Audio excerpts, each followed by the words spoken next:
Hello viewers, আসসালামু আলাইকুম। কেমন আছেন আপনারা সবাই? আশা করি সবাই ভালো আছেন। তো আজকে যে বিষয়টি নিয়ে আলোচনা করব সেটি হচ্ছে Dhaka mass transit company limited এর যে টিকিট মেশিন অপারেটর। তো এই অপারেটরের প্রশ্ন সমাধান নিয়ে। তো গত পর্বে আমরা দেখেছি বাংলা গত পর্বে আমরা দেখেছি বাংলা ব্যাকরণ, জিকে এবং আইসিটি। তো আজকের পর্বে আমরা দেখব ইংরেজি এবং গণিত অংশ। তো চলুন শুরু করি। You must cut dash your expenditure. তো ইউ মাস্ট কাট ডাউন মানে কমানো, cut down. You must cut down your expenditure মানে তোমার অবশ্যই খরচটা কমানো উচিত, কাট ডাউন মানে একটু সংক্ষিপ্ত করা উচিত, সংকোচন করা উচিত। The minister arrived dash a decision last night. The minister arrived at a decision last night মানে একটা সিদ্ধান্ত উপনীত হলো। অ্যারাইভড অ্যাট মানে সিদ্ধান্ত উপনীত হওয়া। The minister arrived at a decision last night. তো একটা ডিসিশনে উপনীত হলো। We have been studying in this school dash 4 years. For 4 years. Since হবে তখনই যখন এখানে সাল দেওয়া থাকতো, যদি বলা থাকতো যে এখানে আমরা স্কুলে পড়ছি 2022 সাল থেকে, তো সিন্স 2022। তো এখানে দেখা যাচ্ছে যে যদি সাল দেওয়া থাকতো তাহলে আমরা সিন্স বলতাম। তো এখানে হবে ফর, কোনো কিছু মানে যদি লেন্থটা দেওয়া থাকে যে কত বছর কত পিরিয়ড পর্যন্ত আমরা পড়ালেখা করছি বা কোনো একটা কাজ করছি, তো এই ক্ষেত্রে হবে for 4 hours. We have been studying in this school for 4 years. The girl dash wearing is wearing a red dress in my sister. The girl who is wearing a red dress in my sister মানে যে বলা হচ্ছে যে যে মেয়েটি যে কিনা লাল শাড়ি যে লাল কাপড়টি পরেছে, লাল পোশাকটি পরেছে, সে আমার বোন হয়। তো দ্য গার্ল এখানে তো হুইস হবে না, হুইস হবে হুইস হয় এই ক্ষেত্রে কোন ক্ষেত্রে, যে ক্ষেত্রে বস্তুবাচক কোনো কিছু, যেমন যদি বলা হতো যে পেন্সিল, যে লাল কালারের কলমটি আমার বা লাল কালারের পেন্সিলটা আমার, তো এই ক্ষেত্রে হচ্ছে হুইস। তো এইখানে যেহেতু ব্যক্তিবাচক একটা মানে বস্তু না, এখানে ব্যক্তিবাচক যার প্রাণ আছে, তো এখানে the girl who is wearing red dress is my sister. She was ashamed at sorry she was ashamed of her behavior. Say ashamed of এটা হচ্ছে আপনার appropriate preposition, ashamed of her behavior. তো সে তার আচরণে লজ্জিত হলো। she was ashamed of her behavior. লজ্জিত হয়েছিল আর কি, ওয়াজ আছে তো। তো আর যদি কারো প্রতি হতো মানে কারো প্রতি সে বিরক্ত বা লজ্জিত বা কোনো কিছু একটা হতো, সেক্ষেত্রে অ্যাড ব্যবহৃত হয়। আর যেহেতু সে নিজেই তার বিহেভিয়ার মানে অর্থাৎ ব্যবহারে যে লজ্জিত, তো সেই ক্ষেত্রে অফ। যদি কারো প্রতি হতো তাহলে সেখানে অ্যাড ব্যবহার করা হয়। No sooner had we started out for Dhaka dash it started to rain. No sooner no sooner had we started out for Dhaka, then it started to rain. No sooner had we started out for Dhaka, it started to rain. এখানে no sooner had dash dash then আমরা কি জানি, no sooner had dash dash then আমরা পড়তাম কিন্তু ছোটবেলায় আপনার এটাই লেখা ছিল, no sooner had dash dash, অর্থাৎ এখানে কিছু বলবে ড্যাশ ড্যাশ দেন। তো এখানে হেড আছে, এই ফর্মে প্রথম অংশে হেড আছে, দ্বিতীয় অংশে পাস্ট ইনডিফিনিট টেন্স, আর প্রথম অংশে পাস্ট পারফেক্ট টেন্স। তো এটা মনে রাখবেন। We can take a taxi or walk dash you prefer মানে তুমি যেটাই পছন্দ করো কিনা, মানে উই ক্যান টেক, আমরা ট্যাক্সি নিতে পারি আর হেঁটেও যেতে পারি, আমরা দুটাই করতে পারি, যেমনটা তুমি পছন্দ করো। তো whatever you prefer, we can take a taxi or walk whatever you prefer. তুমি যা পছন্দ করো সেই অনুযায়ী আমরা যে কোনো একটা কিছু নিতে পারি, ট্যাক্সি নিতে পারি, হেঁটেও যেতে পারি, কারণ দূরত্ব হয়তো বা বেশি না। তো হোয়াট এভার ইউ প্রিফার মানে তুমি যা পছন্দ করো সেই অনুযায়ী আর কি, হোয়াট এভার। তো পরের প্রশ্ন আমরা চলে যাই। তো 53 নম্বর যে প্রশ্নটা আছে, 53। তো why dash angry with me yesterday. Why why are you angry with me yesterday. তো এখানে উত্তর হবে ক নম্বর, ওয়াই আর ইউ। মানে যেহেতু ইয়েস্টারডে আছে, ওয়ার আর ইউ হবে না, তো ইয়েস্টারডে মানে কি গতকালকে হয়ে গেছে, তো ওয়াই আর ইউ অ্যাংরি। যেহেতু এখানে প্রশ্ন করা হয়েছে ওয়াই ইউ আর অ্যাংরি, এইগুলো হবে না, তো আগে ওয়ার চলে আসবে, ভার্বের অংশটা আগে চলে আসবে, যেহেতু প্রশ্ন করা হয়েছে ডাব্লিউএস কোশ্চেন। তো why were you angry with me yesterday. তো ওয়ার ইউ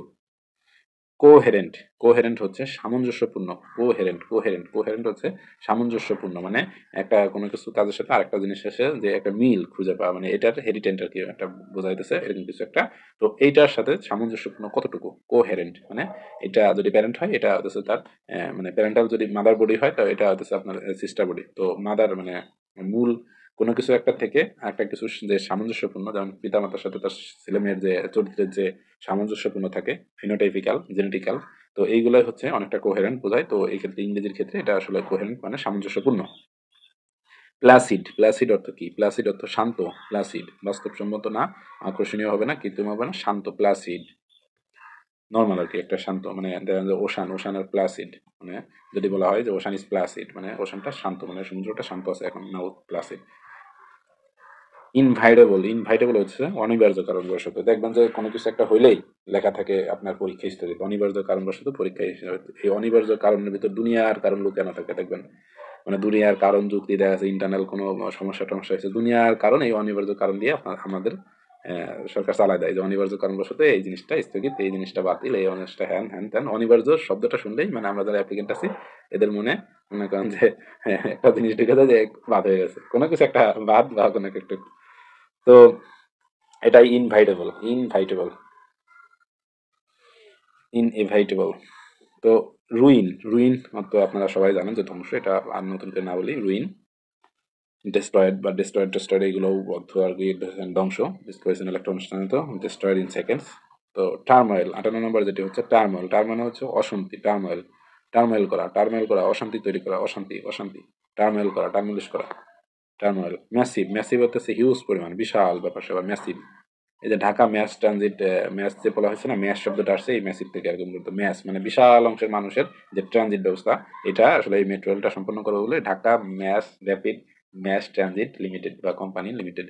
তো মানে ম্যাস মানে ম্যাস বা ম্যাসিভ মানে এটা হচ্ছে অনেক ভ্যাস্ট একটা ব্যাপার স্যাপার, মানে বিশাল একটা ব্যাপার স্যাপার, অনেক লোক বা অনেক জায়গা, এরকম বিশাল একটা ব্যাপার স্যাপার। এক্সপ্লিসিট, এক্সপ্লিসিট মানে হচ্ছে স্পষ্ট, এক্সপ্লিসিট বলে না যে মানে স্পষ্ট করে কিছু বল, বা এক্সপ্লিসিটলি মানে কিছু বলো, যা বলবো খোলামেলি ভাবে বলো, স্পষ্ট করে ক্লিয়ার কাট বলো, এক্সপ্লিসিট। তো কোশ্চেন 61 থেকে 65 পর্যন্ত কি আছে?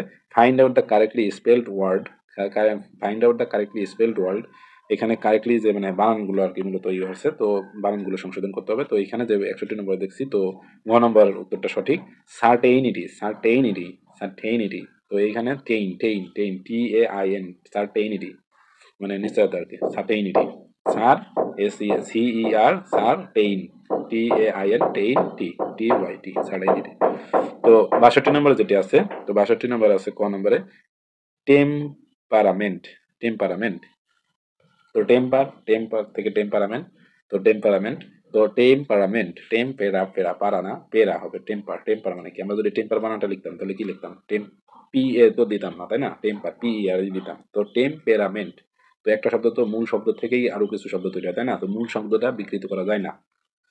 টুর্নামেন্ট, এখানে হবে টুর্নামেন্ট, টুর্নামেন্ট যদি আমরা মানে একটু মানে সুন্দর করে মানে উচ্চারণ করি, তো টুর্নামেন্ট মানে আমরা উচ্চারণ টুর্নামেন্টই হবে, কিন্তু যদি মানে বানান মনে রাখার ক্ষেত্রে উচ্চারণ করি তাহলে হবে কি টৌর, টৌর মানে যে ট্যুরটা আমরা দেই মানে ভ্রমণটা করে, টৌর তার সাথে না তারপর মেন্ট, টুর্নামেন্ট, টুর্নামেন্ট। তো এটা হচ্ছে TO, খ নম্বরটা সঠিক, TOUR, টুর্নামেন্ট। 64 নম্বর যেটি আছে সাবস্ট্রাক্ট, এটা হবে subtract, sorry subtract, subtract, subtract. তো SUB সাব, SAB হবে না, আর TRA ট্রাক্ট, তো ট্রাক্ট, এই ট্রাক্টের আর কি বলবো, এটাই সঠিক। গিভ আপ কথাটির অর্থ কি? গিভ আপ অর্থ হাল ছেড়ে দেওয়া, give up, never give up. দেখবেন যে যারা জিম টিম করে তাদের যে টি শার্ট পরে বা আপনার যে বডি বিল্ডিং করে, এবং হচ্ছে জন সিনা, যেমন জন সিনার যে মানে টি শার্ট অথবা ক্যাপ ট্যাপ এগুলো লেখা থাকবে, দেখবেন যে never give up, never give up, কখনো ছেড়ে দেবে না, গিভ আপ মানে ছেড়ে দেয়া, হাল ছেড়ে দেয়া। তো গিভ আপের ক্ষেত্রে আবার অনেক সময় বলে যে গিভ আপ স্মোকিং, ধূমপান ছেড়ে দাও, তো পজিটিভও আছে। একটি নৌকার এখন আমরা গণিত অংশে আলোচনা করব। তো একটি নৌকার নদীর স্রোতের অনুকূলে 21 কিলোমিটার পথ যেতে 3 ঘন্টা সময় লাগে। অনুকূলেই 3 ঘন্টা লাগছে, 21 কিলোমিটার পথ যেতে 3 ঘন্টা সময় লাগছে, তার মানে অর্থাৎ এখানে নদী এবং নৌকা দুইটার গতি আছে। নৌকাটির প্রকৃত গতি ঘন্টায় 5 কিলোমিটার হলে, 5 কিলোমিটার আওয়ার হলে ফিরে আসার সময় তার কত ঘন্টা সময় লাগবে? তো 21 কিলোমিটার গেছে, 3 ঘন্টা সময় লাগছে। এমনিতে কিন্তু আসলে মানে নৌকাটির প্রকৃত গতি ছিল 5 কিলোমিটার, ঠিক না? তো এইখানে ফিরে আসতে অবভিয়াসলি তার বেশি সময় লাগবে। তো এইখানে যেটা আপনারা করবেন সেটা হচ্ছে যে 21 কিলোমিটার, এখানে আসলে তো বলে অঙ্ক বোঝানো সম্ভব না, তো আপনারা একটু সলভ করে নেবেন, আমি জাস্ট একটু ক্লারিফাই করে সংক্ষিপ্ত করে দেবো আপনাদের বোঝার সুবিধাতে। তো 21 কিলোমিটারে এখানে কিন্তু আপনার নৌকা এবং স্রোত দুইটাই আছে, এক্স প্লাস ওয়াই, অর্থাৎ নৌকার গতি এবং স্রোতের গতি দুইটাই আছে, এক্স প্লাস ওয়াই এখানে 3 ঘন্টা লাগছে, তো 21 কিলোমিটার পথ যেতে 3 ঘন্টা সময় লেগেছে। আর নৌকার প্রকৃত গতি ঘন্টায় হচ্ছে আপনার 5 কিলোমিটার হলে ফিরে আসার সময়, মানে অর্থাৎ প্রকৃত গতি এখানে 5 কিলোমিটার উল্লেখ করে দেওয়া আছে। তো 5 কিলোমিটার উল্লেখ করে দেওয়া আছে। তো এইখানে বাদ বাকিটা নদীর গতিটা বের করে নিয়ে আমাদের দেখতে হবে যে নদীর গতিটা বাদ দিলেই আমরা বের করতে পারবো যে 3 ঘন্টায় কতটুকু 21 কিলোমিটার পথ যেতে আসলে মূলত কত সময় লাগবে, কারণ ওই ক্ষেত্রে কিন্তু এগেইনস্ট কারেন্টে চলা লাগবে। তো নদীর স্রোতটা যদি বের করে দেয় তো 5 ঘন্টা থেকে ওই মানে যে নদীর যে গতিটা, যেমন আমরা যদি ধরি দেখা যাচ্ছে তিন নদীর স্রোতের গতি বেগ 3, তো 5 - 3 দিলে কিন্তু 2 ঘন্টা পাওয়া লাগে, মানে প্রকৃত রিয়েল স্পিড পাবো আমরা 2 কিলোমিটার পার আওয়ার। তো তখন হতেছে যে 7 ঘন্টা সময় লাগবে, অথবা আমরা 2ও পাইতে পারি, যে মানে নদীর স্রোতের গতিতে জানাইলে একটু কম হবে নৌকার থেকে স্বাভাবিক। তো 2 হলে তাহলে কত, 5 - 2, তো আমরা 5 - 2 পেলে এখানে 3 পাবো। তো 3 × 7 = 21 কিলোমিটার, অর্থাৎ 7 ঘন্টা লাগবে 3 × 7 = 21 কিলোমিটার। সিম্পল। কোন পরীক্ষাতে 70% গণিত 60% ইংরেজিতে পাশ করলো, উভয় বিষয়ে 50% পাশ করলে শতকরা কতজন উভয় বিষয়ে ফেল করলো? তো 70% গণিতে পাশ করছে এবং এটা 60% ইংরেজিতে পাশ করছে, তার মানে অর্থাৎ কিছু কমন তো আছেই, কারণ 60 আর 70 তো যোগ করলে আপনার কত দ্বারা 130 দ্বারা 130% তো তার ছাত্রছাত্রী হবে না, টোটাল মিলে 100% হবে, তাই না? তো উভয় বিষয়ে 50% পাশ করলে শতকরা কতজন উভয় বিষয়ে ফেল করলো, অর্থাৎ একটা জিনিস দেখেন, উভয় বিষয়ে পাশ করছে কিন্তু যে 50%, তো 50% উভয় যদি বাদ দেন তাহলে আপনার 70% থেকে পিওর গণিতে পাশ করছে কত, 20%। আর পিওর ইংরেজিতে পাশ করছে 10%, কারণ 50% কমন, ওটা ইংরেজিতেও পাশ করছে গণিতেও পাশ করছে। তাহলে গণিতে পাশ করতেছে 20%, পিওর গণিতে মানে শুধু গণিতেই করছে, আর কোনো কিছুতে করে নাই। আর শুধু ইংরেজিতে পাশ করছে 10%, আর হচ্ছে টোটাল মিলে ওভারঅল উভয় বিষয়ে পাশ করছে হচ্ছে 50, তাহলে বাদ দিলেই তো হইতেছে 50 + 20 + 10, তার মানে হচ্ছে এখানে 80% পাশ করছে, কোনো না কোনো বিষয়ে পাশ করছে, মানে উভয় বিষয় সহ কোনো না কোনো বিষয়ে পাশ করছে 80%। বাদ বাকি যে 20% থাকে এটাই হচ্ছে আপনার যে উভয় বিষয়ে ফেল, মানে এটা গোল্লা খাইছে, উভয় বিষয়ে ফেল, কোনো বিষয়ে পাশ করতে পারে নাই। দুইটি সংখ্যার অনুপাত 3:2, উভয়রে সাথে 4 যোগ করলে অনুপাতটি 7:5 হয়, 7:5 হয়, 7:5 হয়, বড় সংখ্যাটি কত? তো উভয়ের সাথে যদি 4, উভয়ের হবে মানে আগে কার হবে, উভয়ের সাথে যদি 4 যোগ করলে অনুপাতটি যদি 7:5 হয়, তাহলে বড় সংখ্যাটি কত? তো বড় সংখ্যাটি আপনার বড় সংখ্যাটি অর্থাৎ 3 যে পাশে আছে এই সংখ্যাটাই তো বড় হবে, তাই না? 3 আর অনুপাত 2, তো বড় সংখ্যাটি হচ্ছে 3, 3 × 24, তো 8 করে অনুপাত আছে, তো এটা 24, আর হচ্ছে ছোট সংখ্যাটা হচ্ছে 8 × 2 = 16। তো এর সাথে যদি আমরা 4 যোগ করি, তো 24-এর সাথে যদি 4 যোগ করি তাহলে দাঁড়াইতেছে 28, 28 দাঁড়াইতেছে। তো 4 × 7 = 28, আর যদি উভয়ের সাথে যেহেতু যোগ করা হয়েছে তো ওইদিকে আপনার 2 আর 8 × 2 = 16 পেয়েছিলাম, 16-এর সাথে যদি 4 যোগ করা হয় তাহলে 20। তাহলে এখানে বাদ দিলে হইতেছে যে এক পাশে হইতেছে 7 আর এক পাশে হইতেছে 5, সিম্পল, ওটা সমস্যা নাই। ওটা আপনারা অপশন টেস্ট করবেন, যদি না পারেন মানে মূল নিয়ম অনুযায়ী না পারেন তাহলে অপশন টেস্ট করবেন, আর অপশন টেস্টের নিয়ম হচ্ছে সবসময় পিছন দিক থেকে, আগে ঘ তারপর গ তারপর খ, তো দেখবেন যে পিছনের ঘ অথবা গর ভিতরেই মিলে যাবে, এটা আপনাদের একটা ট্রিক্স বলে দিলাম। তো ঘ অথবা গ এর ভিতরেই আপনারা উত্তর পেয়ে যাবেন। অপুর বেতনের 30% যদি তপুর বেতনের 25%-এর সমান হয় তবে অপু আর তপুর বেতনের অনুপাত কত? অপুর বেতনের 30% যদি তপুর বেতনের 25%-এর সমান হয় হয় তবে অপু আর তপুর বেতনের অনুপাত কত? এটাই বলা হয়েছে, অনুপাতটা আসলে এখানে ব্যালেন্স করতে হবে, সমান করতে হবে। যে অপুর বেতনের 30%, মানে অপুর যে বেতন পায় 100 টাকা, 100 টাকা 30 টাকা যদি তোমার অপুর অনুপাতের 25%-এর সমান মানে ভ্যালু ক্রিয়েট করে, তাহলে 25% কত, মানে 30 টাকা যদি হয়, তাহলে অপুর বেতনের অল্প সংখ্যক বেতনই অপুর বেতনের সমান হয়ে যাচ্ছে, মানে তপুর বেতনের 25%-ই ওর বেতনের 30%, অর্থাৎ তপুর বেতন অবভিয়াসলি বেশি হবে। তো এইখানে তো বোঝা যাচ্ছে যে বেশি হবে, তো এইখানের ক্ষেত্রে বের করে নিতে হবে যে তপুর বেতনের সম্পূর্ণটা তাহলে কত দাঁড়াইতেছে, মানে অপুর বেতনের 30% সমান সমান যদি 25% হয় তাহলে অপুর বেতনের 100% সমান সমান তপুর বেতনের কত পার্সেন্ট, তো কত পার্সেন্ট বের করলে কিন্তু অরিজিনালি বেড়ে যাইতেছে, হয়তো বা ভগ্নাংশ আসবে, সেখানে এখানে উত্তর দেওয়া নাই, আমি করি নাই, আপনারা একটু করে দেখবেন যে তপুর বেতনের 20% 30% সমান সমান 25%, তাহলে অপুর বেতনের সম্পূর্ণটা অর্থাৎ 100% 1% সমান সমান কত, 100% সমান সমান কত, তো এইভাবে সংক্ষেপে করবেন, যেহেতু এটা রিটেন না আপনারা বুঝলেই হইতেছে, মানে এটা পিলি, তো আপনারা নিজে নিজে উত্তর বের করে দেখবেন যে কত অনুপাত আসে, অবভিয়াসলি তো পুরো অনুপাত বেশি আসবে, কারণ 100 তো বেশি আসবে। 70 নম্বর আছে 13, 17, 25, 41, পরবর্তী সংখ্যাটি কত? পরবর্তী সংখ্যাটি কত। তো এখানে 13 আছে, তারপর আছে কত 17, তার মানে কত যোগ হয়েছে। মানে এটা আপনারা প্রথম ব্যবধানটা দেখবেন, 2-3টা ব্যবধান নিয়ে দেখবেন যে কি হয়, টেস্ট করে দেখবেন কত দূরে লাগতেছে। 13 আর সাথে 4 যোগ করলে 17 হয়। 17 থেকে আবার 25-এর ব্যবধান কত, 25-এর ব্যবধান কিন্তু 8, বুঝতেছেন। মানে 17 আর 3 হচ্ছে 20 হয়, আর হচ্ছে এদিক 5 আছে, 8 ব্যবধান। তার মানে 4, প্রথমটায় 4 বাড়ছে, পরেরটা 8 বাড়ছে, পরেরটা এখানে 16 বাড়ার কথা নিয়ম অনুযায়ী। দেখে দেখ 25 আর 16, হ্যাঁ 25 আর 16 41, তার মানে পরেরটা বোঝাবে 32 ভাবে। 41 আর 32 কত হয়, তাহলে 41 আর 32 সাথে হচ্ছে দাঁড়ায় 2 আর 1 3, ওই 73 দাঁড়াইতেছে, হয়ে গেছে। একটি পাত্রের অর্ধেক পানি দিয়ে পূর্ণ, ওই পাত্রে যদি 4 লিটার পানি যোগ করা হয় তবে তার 60% ভাগ পানিতে পূর্ণ হয়ে যাবে। একটি পাত্রের অর্ধেক পানি দিয়ে পূর্ণ, মানে একটা পাত্র আছে 2 লিটার একটা বোতল, মনে করেন তার হাফ মানে 1 লিটার ফিল আপ আছে, অর্থাৎ কথা কথা। তো এখানে পাত্র যদি বড় হবে, এখানে লিটার বলা হয়েছে। ওই পাত্রে যদি 4 লিটার পানি যোগ করা হয় তবে তার 60 ভাগ পানি পূর্ণ হয়ে যায়। অর্থাৎ ওই যে 4 ভাগ অতিরিক্ত দেওয়া আছে, অর্ধেক পূর্ণ হয়ে গেছে। তো 4 লিটার পানি কিন্তু আলটিমেটলি কত দাঁড়াইছে, ওই যে বাকি 50% ছিল খালি, ওই 50%-এর 10%, অর্থাৎ আরো 10% ক্যাপচার করে নিতেছে, 60% হয়ে যেতেছে, বুঝতেছেন। 4% সমান সমান যদি 10% হয়, তাহলে আপনার সম্পূর্ণটা কত হয়, তাহলে এমনি বের করে ফেলবেন আপনার 40 ভাগ 40, 40 হলে তো 100%, তাই না। কারণ হাফ খালি ছিল, এই হাফের উপরে পানি দিচ্ছে 4 লিটার, হাফেই 10%, মানে 60%, মানে 50% তো আগেই ছিল হাফ, আর 10% বাড়ছে, তার মানে 4 লিটারের জন্য যদি 10% ফিল আপ হয়, তাহলে হচ্ছে যে টোটাল 40 লিটারের জন্য তাহলে 100% ফিল আপ হয়ে যাবে, সিম্পল। একটি অফিসের কর্মচারীদের মধ্যে 2/3 অংশ, মানে অর্থাৎ 2/3 মহিলা। পুরুষ কর্মচারীদের 1/4 বিবাহিত এবং 18 জন অবিবাহিত, এবং 18 জন অবিবাহিত। তার মানে ওই অফিসে কর্মচারীর সংখ্যা কত, মানে বুঝতেছেন, মানে 1/3 হতেছে পুরুষ আর 2/3 তো মহিলা। তো পুরুষের যে অংশটা আছে, মনে করেন যে আপনার পুরুষ যে কজন আছে, 1/3 তো পুরুষ আছে, তার ভিতর আবার ওই 1/3 ভিতর আবার কর্মচারীদের 1/4 হতেছে বিবাহিত, এবং বাকি হতেছে যে 18 জন হতেছে অবিবাহিত। 18 জন অর্থাৎ ওই 3/4, মানে পুরুষদের ভিতর 4/3 আবার অবিবাহিত ব্যাচেলার।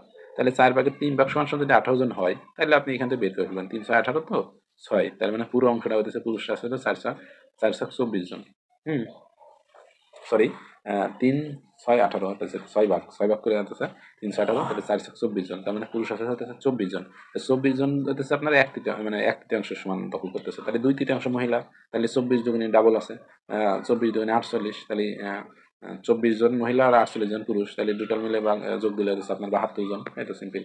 সবুজ ও জসিমের মাসিক বেতনের অনুপাত 2:3 এবং তাদের মাসিক খরচের অনুপাত 5:8, তাদের মাসিক খরচের অনুপাত 5:8। তাদের প্রত্যেকে প্রতি মাসে 400 টাকা সঞ্চয় করতে পারে, তবে জসিমের মাসিক বেতন কত। সবুজ ও জসিমের মাসিক বেতন অনুপাত 2:3 এবং তাদের মাসিক খরচের অনুপাত 5:8।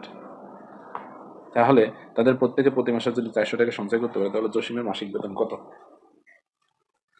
তো তাদের খরচের অনুপাত বের করবেন, খরচের অনুপাত, এবং হতেছে যে মাসিকের বেতনের অনুপাত হতেছে যে এত, এবং তাদের প্রত্যেকে প্রতি মাসে যদি 4,000 টাকা সঞ্চয় করতে পারে, তাহলে জসিমের মাসিক বেতন কত। তো জসিম হতেছে বেশি কামাই করেও বেশি, খরচও করে বেশি। তো তারপরেও প্রতি মাসে যদি 400 টাকা করে সঞ্চয় করে, তাদের প্রত্যেকে 400 টাকা করে সঞ্চয় করছে, ঠিক আছে। তো 2:3, অর্থাৎ এত টাকা করে পায়, কিন্তু তাদের মাসের খরচের অনুপাত হচ্ছে এত। তো প্রত্যেকে যদি 400 টাকা করে সঞ্চয় করতে পারে, তো 400 টাকা ওই অনুপাতে বাদ দেবেন যে এত অনুপাতে যদি এত হয়, তাহলে হচ্ছে যে টোটাল কামাই করে কত। তো সঞ্চয় করছে 5:8। তো এইখানে খরচের অনুপাতটা, মানে আয় ইনকামের অনুপাত থেকে খরচের অনুপাতটা বাদ দিলে যে অনুপাত দাঁড়ায় সেটা হচ্ছে 400, তাহলে মূল ইনকাম হচ্ছে 3600। অর্থাৎ এইখানে হচ্ছে 4/32, 5/40, 4/32, 4/36, অর্থাৎ ওই তো 9 অনুপাত করে দাঁড়াইতেছে, 9, 4, মানে 9-এর 1 ভাগ খরচ করে আর 1 ভাগ রাখে আর কি, তাই তো 9, অর্থাৎ 8 ভাগ খরচ করে ফেলতেছে আর 1 ভাগ রাখতেছে, তো 4×36, 3600 টাকা। পরস্পর থেকে 15 কিলোমিটার দূরে অবস্থিত দুই ব্যক্তি বিপরীতমুখী দিকে হাঁটতে থাকলে 2 ঘন্টায় মিলিত হয়। 15 কিলোমিটার মাঝে দূরত্ব এবং বিপরীত দিক থেকে হাঁটাহাঁটি শুরু করছে, মানে মুখোমুখি আর কি। আবার একই দিকে হাঁটতে থাকলে 6 ঘন্টা পরে মিলিত হয়। ও পরস্পরের থেকে 15 কিলোমিটার দূরে অবস্থিত দুই ব্যক্তি বিপরীতমুখী দিকে হাঁটতে থাকলে 2 ঘন্টায় মিলিত হয়। 2 ঘন্টায় মিলিত হতেছে। আবার একই দিকে হাঁটতে থাকলে 6 ঘন্টা পর মিলিত হয়। অর্থাৎ মানে একবার হতেছে যে কি ধরেন, আপনার সাভার থেকে হচ্ছে ধানমন্ডি, তো একজন সাভার থেকে রওনা দিচ্ছে আর একজন ধানমন্ডি থেকে, মাঝে মনে করেন যে 15 কিলোমিটার দূরত্ব। তো আরেকজন পরের দ্বিতীয় কেসে হইতেছে কি দুইজনই সাভার থেকে রওনা দিছে। তো দুইজনই সাভার থেকে রওনা দিলে দুইজনের স্পিড অবভিয়াসলি মানে ভিন্ন আছে। তো দুইজনের যদি যেহেতু স্পিড ভিন্ন, তো দুইজনই হইতেছে যে 6 ঘন্টা পরে মিলিত হইতেছে একটা পয়েন্টে। আর যদি মুখোমুখি হয় তাহলে 2 ঘন্টায়, কারণ দুইজনই আগায় আসতেছে, পরস্পর দূরত্ব কমতেছে দুইজনের ক্ষেত্রে। তো সেই ক্ষেত্রে 2 ঘন্টা। তো এটা ওই যে একজনের গতি সে মানে আপনার এক্স প্লাস ওয়াই ধরবেন, একটার ক্ষেত্রে এক্স প্লাস ওয়াই আর একটার ক্ষেত্রে হচ্ছে এক্স মাইনাস ওয়াই। তো এটার ক্ষেত্রে আর কি 6 ঘন্টা লাগে, আর একটা 2 ঘন্টা। এটা আপনারা ওই এই সেট অঙ্কটা দেখবেন, এখন সময় সংক্ষিপ্তের জন্য পুরো আলোচনা করছি না। তো আপনারা একটু দেখে নেবেন, এই রিলেটেড অনেক অঙ্ক আছে, মানে খরগোশ কুকুর, তারপর মানুষেরই অঙ্ক আছে, সাবার টাবার এই ধানমন্ডি দিয়ে অঙ্ক আছে। আবার হচ্ছে একটা পয়েন্ট এ পয়েন্ট থেকে বি পয়েন্ট থেকে এরকম অঙ্ক আছে, ওটা সিমিলার, সেম সিমিলার, এটা আলোচনা করতেছে না। একটু মানে আপনার অঙ্ক করতে সময় লাগবে, এখানে একটু সময় সংক্ষিপ্তের জন্য মানে জাস্ট একটু ব্যাখ্যা করে দিলাম, বুঝাই দিলাম আর কি, যে একজনের গতি একটু বেশি একজনের কম, যার ফলে একই দিক থেকে যদি রওনা দেয়, সাভার থেকে দুজনে রওনা দিলে ওদের ধরতে একজনের মানে একটা পয়েন্টে মিলিত হইতে 6 ঘন্টা সময় লেগে যেতেছে, আর বিপরীত দিক থেকে হইলে মানে দূরত্ব দুজনেই কমাইতেছে, সেক্ষেত্রে লাগতেছে 2 ঘন্টা। তো একটা মাঝ পয়েন্টে যে পয়েন্টে মিলিত হয় ওই পয়েন্টটা ধরে মানে অতিক্রম করতে সময় বের করে নিলেই হয়ে যাবে আর কি। পিতার বর্তমান বয়স পুত্রের বয়সের 2 গুণ। 8 বছর আগে পিতা ও পুত্রের বয়সের অনুপাত ছিল 5:2। পিতার বর্তমান বয়স কত? পিতার বর্তমান বয়স পুত্রের বয়সের দ্বিগুণ, অর্থাৎ পুত্রের যা বয়স আছে, মনে করেন যে যদি 8 বছর হয়, পিতার বয়স 16 বছর, কিন্তু 8 বছর তো আর 16 বছরে তো পিতা হওয়া সম্ভব না।